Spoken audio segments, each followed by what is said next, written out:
Hi everyone, and welcome to Her Side and His Side. I'm Carol Morgan. And I'm Joe Padgitt. And as you probably already know, we're a real life couple, and we are giving real life advice to our viewers and anyone who wants to write to us and ask us any questions. We've been through a lot of relationships in the past, good and bad. Speak more for yourself. Bad.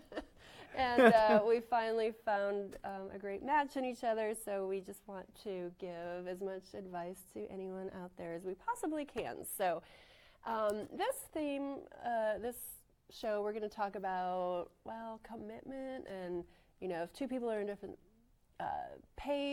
different page of life and stuff. So this letter that we have is from someone, and she says, I've been with my boyfriend for 4 years, and we've been living together for 1 year. All my friends are getting married. Some of them have babies. How do I make him commit? So, it sounds like she's kind of like, it's kind of the time of life to get married. Everybody else is, but yet, nothing from him, no ring. So what do you think about this? I have my opinions, of course.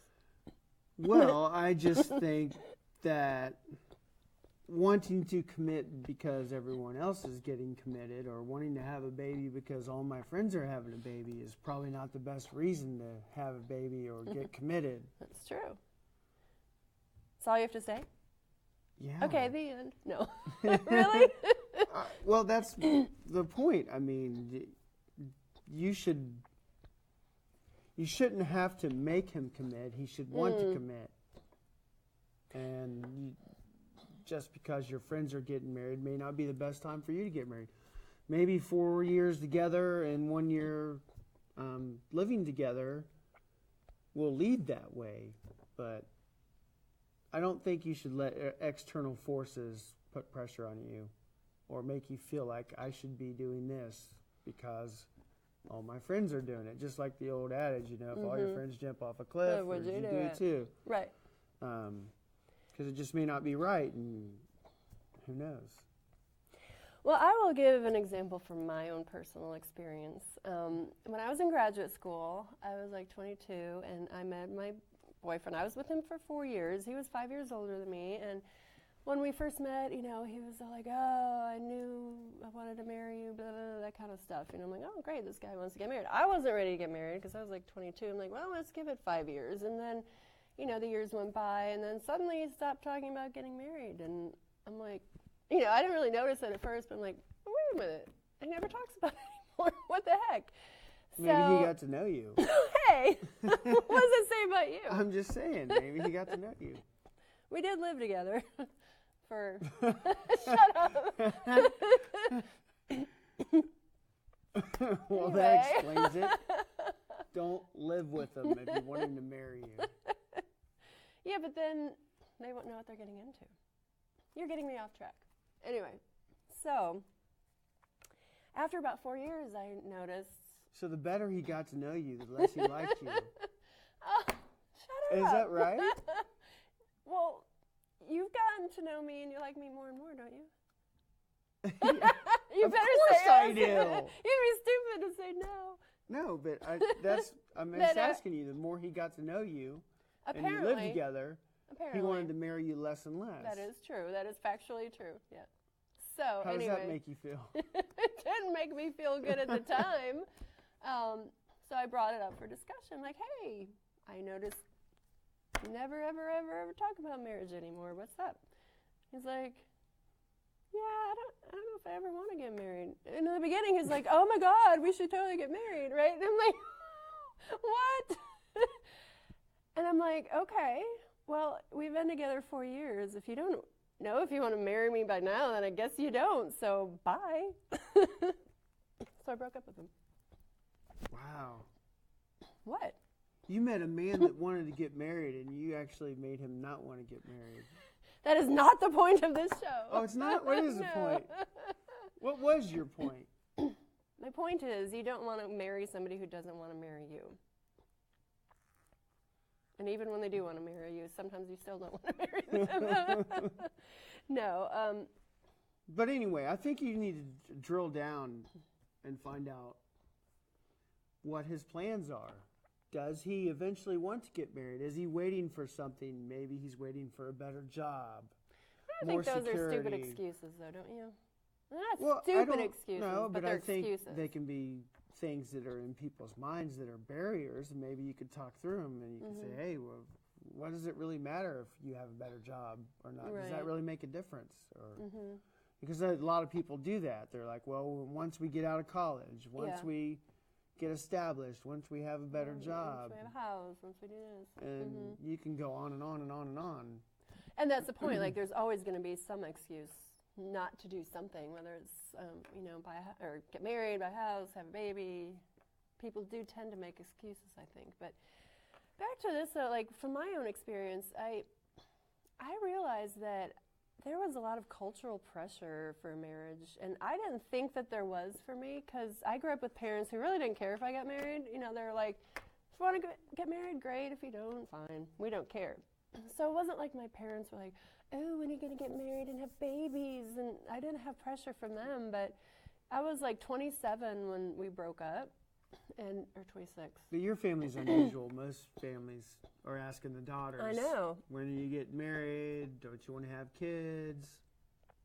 And that's exactly my point. I didn't have that pressure, but I still felt pressure to get married. You know, like when I turned 27, it was like a really hard age to turn. I'm like, well, that's really dumb. Why 27? And I realized, I'm like, I kind of thought at 27 I'd be like at least engaged or married and on my way to, having a family.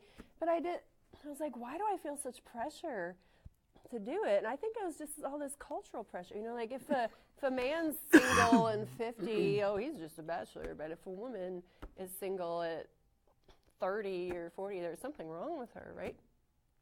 So I think there isn't anything wrong with her, but people, you know what I mean? Right, yeah. Yeah, it's a cultural thing, yeah. It is. So I think that's really what she's feeling here. You know, maybe there's a lot of pressure from her family too, and it never helps when everybody around you is doing what you want to do. Yeah, like I remember I was the youngest in my class in high school, and so everybody got their driver's license before I did. You know, everybody did it, and you're like, doo-doo-doo, I'm the only one left out, so nobody likes to feel left out, so.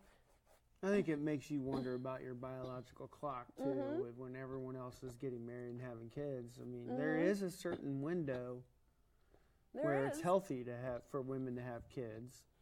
And men can have kids when they're 80, and it's not fair. But do you think, though, that men feel the same pressure to get married? No. At a No. Come on. No. They feel pressure from women to marry them, but not by society. You don't think that because I've heard from some men who are divorced now, who said, I said, well, why'd you get married? Well, it was a time of life to get married. And I was with her, so I got married. But it's not, I don't think there's pressure, not the same way there is for a woman. A woman's could possibly be looked down upon at 35 not being married. And the guy that's 35 not married, well, he's just 35 picky. and not married. No one thinks about it. Such a double standard. Sorry. But you didn't feel any pressure to, No. So if you hadn't found someone to marry, you just would be happily single and never married right now? Well, I wouldn't feel pressure from society to get married. But I guess when you get to be 40 or 50 and you're a man, you're still not married, then maybe the people are going to be looking at you a little sideways like, what's wrong with you? Why haven't you ever? True. But it doesn't happen when you're 30 or 27 or 25. True. Well, I also think that, lots of times with relationships, not even just with this topic, but any problem that any relationship has, people just don't talk about it. Like, I don't know if this is true, but she's probably sitting here just like stewing inside or talking to her friends, like, why won't he marry me or whatnot. I just wonder how many conversations she's had with him about it. Do you think? Yeah, I think that the first person you should ask is him. Okay. You shouldn't be wondering what's going on. You should know what's going on.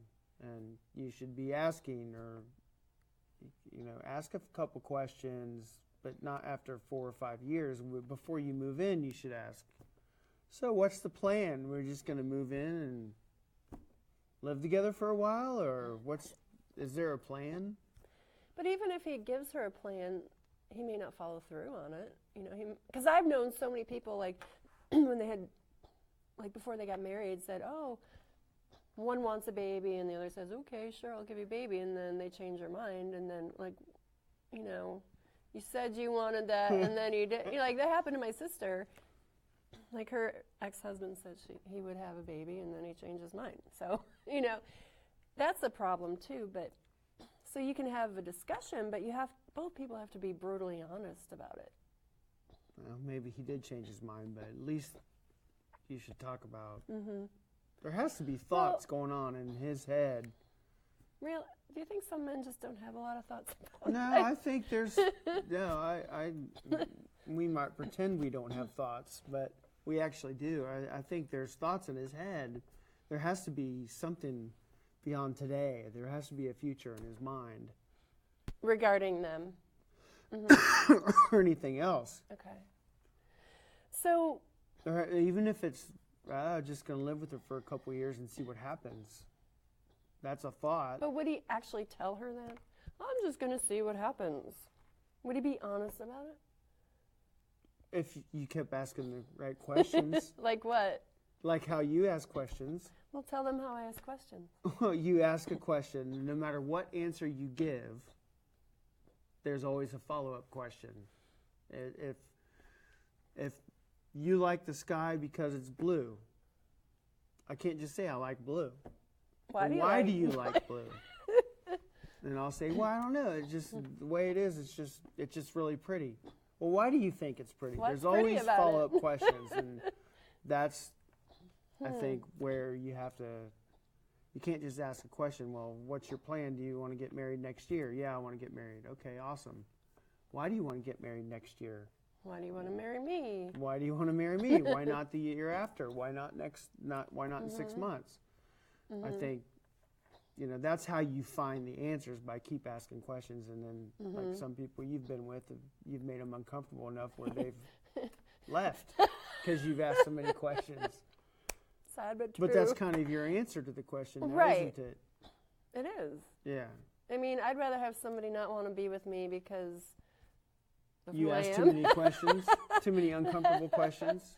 But it's because I try to dig deep and really get to know somebody and know the truth, of their truth and my truth and our truth. But I think that's what a lot of people don't do, and I do think it does make a lot of people uncomfortable. And it can be uncomfortable for the person asking the questions when they hear the answer, too. So even though it's uncomfortable, it makes you uncomfortable. At least you know the truth. I mean, I wasn't real thrilled to ask my ex-boyfriend, hey, do you not want to get married anymore? And I honestly thought he would be like, oh, I'll marry you instead of losing you. And he didn't. So you gambled, you rolled the dice. But then I thought I wouldn't want to marry somebody who just wanted to marry me just so he wouldn't lose me. I wanted somebody to marry me because he really wanted to marry me. There's a difference.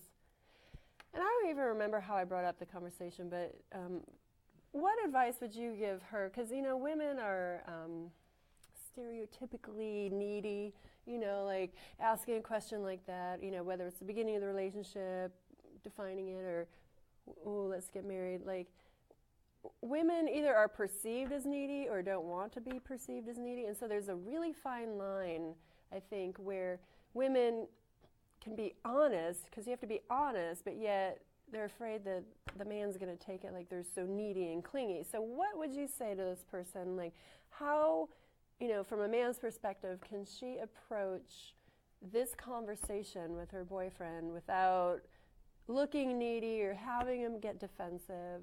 Just how can she have the best outcome, do you think? Wow. I'll go back to, I just don't think that defining a relationship makes you needy. I just think you just want to know where you stand. Mm-hmm. And it doesn't matter what the answer is. You're just asking the question, what's going on? Where do you see yourself in 5 years? It's just like even an interview question. Where do you see yourself in 5 years? What's your plan? And I don't think there's anything needy about just defining it. I mean, some people live their whole lives Goldie Hawn and Kurt Russell and never get married. But I don't they're think, happy that way. And I don't think they're any less committed to each other than anybody who's married. Maybe even more so. But there's nothing wrong with just asking for a definition or a future. Where do you see us? And marriage isn't necessarily the end-all, be-all. I mean, you could, hey, maybe his plan is to live together for the rest of our lives because you're the person I want to be with and there's no one else I'd rather be with and I'm going to stay with you forever, but I just don't think marriage is the right way to go. Who knows? Yeah, but then if she wants it and he doesn't, then you can talk about it. At least you know where you stand. But don't you think some men who say, I don't believe in marriage or whatever, do you think that's an excuse? For some men, I don't know. You know, like the guy who didn't want to marry me, got married later. He's not divorced, but he got married to somebody else. It wasn't that he didn't want to get married, he just didn't want to marry me. Yeah, I mean, I could see that. From most men, I could see that. Why they wouldn't want to marry you. Oh, thanks. He really likes me, don't you? Yeah, I do. But I'm not most men. I know, thank God. Anyway, you asked too many questions. You could just be the cute little blonde who just laughs and giggles and goes along with the man, and you would have kept a lot more men. But I don't want those kind of men. I know, that's all I'm saying. Yeah. But you wanted to ask questions and dig deep and learn stuff, and you scared a lot of men away. But I'm glad I did, because they weren't the right men. They weren't you.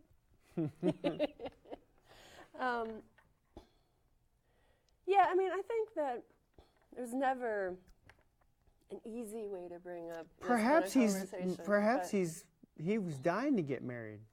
And then she ruined it just like I ruined it. No, perhaps he's dying to get married like right now, but he just hasn't verbalized it. Or maybe he wants to surprise her, and so he wants to throw her off and make her think that she doesn't want to get married.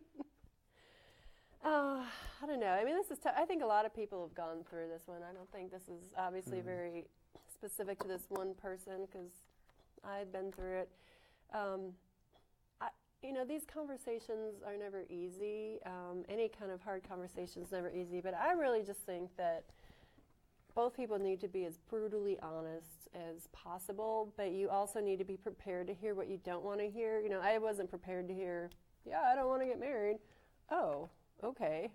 Now what do I do? But, you know, I didn't take it personally, and, you know, I believe that everything works out for the best, and if it doesn't work out with somebody, then I don't think it's meant to. Because if it worked out with him, I wouldn't be with you, and I'm happy with you, you know? And you're happy with me, right? Right, oh yeah. Anyway, but I think that it's important in relationships to be honest on all levels, even if it's difficult. So, do you have any parting words of wisdom? My main thing would be just don't guess on where you stand. Don't guess on what kind of relationship you have. Talk about it. You know, get it all out in the open. Yeah. It's really not that complicated. It's not. I always say, you know, people say, oh, relationships are so hard. And I say, no, they're not hard. People make them hard. You know, if people were just honest and upfront and non-defensive and loving to each other, it's really not that hard. But even in difficult situations like this. But well, we're out of time. Thank you for complimenting me so much during this show. Good thing I have a strong ego. Anyway, I hope, you know, obviously not everybody out there watching this is in the position of getting married, but you probably know someone who is, or you can relate to it. And even if you're not, if you need to have a hard conversation with the person you're with, just do it. You know, just rip down the walls and just be honest. It's not easy, but it's really worth it. So, anyway, everybody, thank you so much for watching again. We had a blast, and come back again next time, and we'll see you then. Goodbye.